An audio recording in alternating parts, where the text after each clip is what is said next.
Social media వాడుతున్న కొందరి పరిస్థితి ఎట్లా తయారైందంటే ఏదైనా వేడివేడిగా వివాదాస్పద అంశం దొరికితే కోతికి కొబ్బరి చిప్ప దొరికితే ఎలా ప్రవర్తిస్తుందో వారు కూడా అలాగే ప్రవర్తిస్తున్నారు. వీరందరూ ఏదైనా అంశానికి సంబంధించి నిజ నిజాలు నిర్ధారణ అవ్వకుండానే తలాతోక లేకుండా ఇష్టం వచ్చినట్లుగా కమెంట్స్ చేస్తుంటారు. సోషల్ మీడియా వాడుతున్న కొందరు తాజాగా కరీంనగర్ లో జరిగిన ఓ ఇద్దరు కపుల్స్ కి సంబంధించిన హనీ ట్రాప్ విషయంపై వారిద్దరిని మాత్రమే, ముఖ్యంగా అందులో ఆ మహిళను మాత్రమే తప్పు పడుతున్నారు. ఆమెను ఆమె భర్తను పోలీసులు అరెస్ట్ చేశారు, కోర్టులున్నాయి, తీర్పులు వస్తాయి. కానీ అంతకు ముందే సోషల్ మీడియాలో జడ్జిమెంట్లు ఇస్తున్నారు కొందరు. నిజమే, ఆమె తన శరీరాన్ని పంచుకుంది, ఇలాంటి విషయాలను ఎట్టి పరిస్థితుల్లో కూడా సహించేయలేదు, ఆమోదించేది అసలే లేదు. కానీ ఆమె ఫోటోను సోషల్ మీడియాలో అన్ని చోట్ల ఎందుకు తిప్పుతున్నారు, ఆమె ఫోటో కింద ఎందుకు అసభ్యంగా కమెంట్స్ పెడుతున్నారు? మరి ఆమెతో పడక పంచుకున్న 1400 మంది ఫోటోల్లో ఒక్క ఫోటో మీకు దొరకలేదా? వారి ఫోటోలు ఎందుకు బయటకు రావట్లేదు? వారి ఫోటోల కింద ఎందుకు కమెంట్స్ పెట్టట్లేదు? అసలు 1400 మంది కాదు కదా, 14 మంది కూడా లేదని వార్తలు వస్తున్నాయి. ఈ సంఖ్యను ఎవరు నిర్ధారించాలి? అనాదిగా సినిమాల్లో, పత్రికల్లో వ్యభిచారంలో పట్టుబడ్డ మహిళల పేర్లే, మొఖాలే వేస్తారు, రాస్తారు. మరి ఒక మొగాడి ఫోటో కూడా ఎందుకు రాయరు, వేయడం లేదు?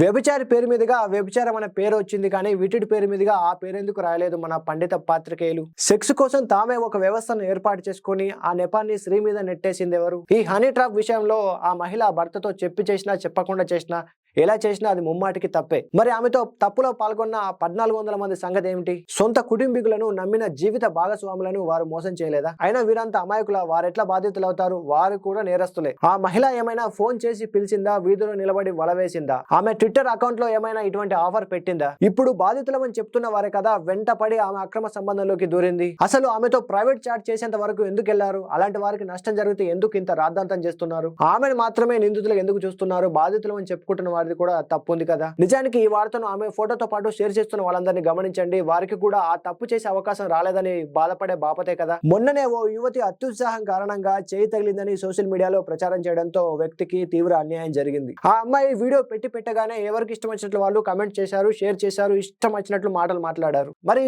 ఏ ఒక్కరైనా నిజాలు తెలిసేంత వరకు వెయిట్ చేశారా? వాళ్ళందరూ అలా కామెంట్ చేయడం వల్లే కదా ఆ వ్యక్తి అలా చేసుకుంది. సోషల్ మీడియాలో ఎలాంటి విషయం దొరికినా ముందు వెనుక ఆలోచించకుండా, నిజ నిజాలు నిర్ధారించుకోకుండా బ్లైండ్ గా ఓ స్టాండ్ తీసుకోవాలి, ఇష్టం వచ్చినట్టుగా కమెంట్స్ పెట్టాలి. వారి జీవితాలు నాశనం కావడానికి ఇండైరెక్ట్ గా బాధితులు అవ్వాలి. ఇదే కదా కొంతమంది సోషల్ మీడియాను వాడుతున్న విధానం. ఈ రెండు ఇన్సిడెంట్స్ చూశాకైనా కొంతమంది మారుతారని ఆశిద్దాం. మరి మీరేమంటారు? సోషల్ మీడియాలో సెన్సిటివ్ ఇష్యూస్ పైన ఇష్టం వచ్చినట్లు కమెంట్లు పెట్టే వారిపై మీ అభిప్రాయం ఏంటి? ఖచ్చితంగా కమెంట్ చేయండి. ఈ ఇన్ఫో నచ్చితే ఒక్క లైక్ కొట్టండి.